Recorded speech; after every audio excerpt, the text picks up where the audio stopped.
নমস্কার। আজকে এলাম আবার একটা নতুন কেক ডেকোরেশনের ভিডিও নিয়ে। এটা আমার একটু লেট আপডেট হচ্ছে। এই কেকটা ছিল আমার 3 পাউন্ডের বাটারস্কচ ফ্লেভারের কেক। আর এই কেকটা অর্ডার করেছিল আমার একটা পুরনো কাস্টমার। তার কাছে আমার নাম্বারও ছিল না, হারিয়ে ফেলেছিল সে নাম্বারটা। তাও কারোর কাছ থেকে জোগাড় করেও আমায় কন্ট্যাক্ট করেছে একটা ভাই। ও আগেও কেক নিয়েছে আমার থেকে। তো খুব ভালো লেগেছিল ব্যাপারটা, যে এতদিন পরেও ও মনে করে আমাকে কেকের অর্ডারটা দিয়েছে। আর ও এসে বলেছে যে আমার নাম্বারটাও হারিয়ে ফেলেছিল।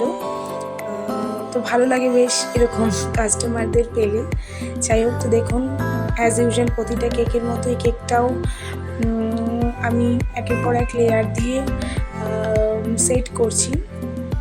আর এই কেকটা ও বলেছিল একদম ফ্ল্যাটে 3 পাউন্ডের কেক। আমি ওকে বলেছিলাম টুইটারে নিতে, তো ওর পছন্দ ছিল যে এরকম ফ্ল্যাটের মধ্যে নেবে, তো যার জন্য আমি এরকমভাবেই করেছি। আর কেকটা ছিল জঙ্গল থিম কেক। ও একটা বাচ্চার বার্থডের জন্য নিচ্ছিল, তো তার জন্য বাচ্চাদের ওই জঙ্গল থিমটা খুব পছন্দ হয়। তো আমি ওকে ফটো পাঠিয়েছিলাম, ওর এই ডিজাইনটা পছন্দ হয়েছিলো, কিন্তু কালার কম্বিনেশন বলেছিল দিদি তুমি তোমার মতো করে দিও।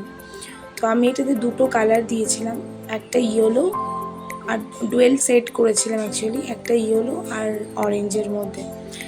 তো দেখুন, আমি ফার্স্টে ইয়েলোটাকে বর্ডার করে নিচ্ছি ফাইনালাইজিংয়ের জন্য, আর তারপর অরেঞ্জ কালারটা দিয়ে পুরোটা ফাইনালাইজিং করব। এইভাবে আমি কেকটাকে পুরোটা ডেকোরেশন করে নিচ্ছি। আর আমার মেয়েকে আপনারা খেয়াল করতেই পাচ্ছেন যে বারবার আসছে আর যাচ্ছে। কেক বানানোর সময় যে এত ডিস্টার্ব করে কি বলবো।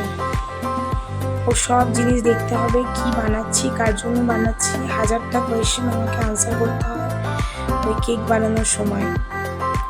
তো দেখুন, আমার কেকের ডেকোরেশনটা ফিনিশিংটা হয়ে গেছে।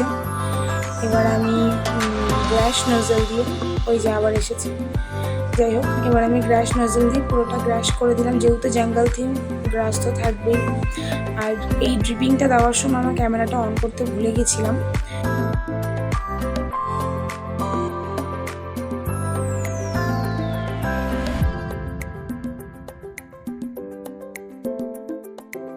আর এই যে স্টিকারগুলো জঙ্গল থিমে বসিয়ে দেওয়ার পর মনে হলো যে ওখানে কিছুটা গ্রাস দেওয়া দরকার, তো সেই জন্য আবার ওগুলোকে আমি সরিয়ে ওই জায়গাটা গ্রাস দিয়ে নিচ্ছি ভালো করে, তারপর আবার স্টিকারগুলো লাগিয়ে দেবো।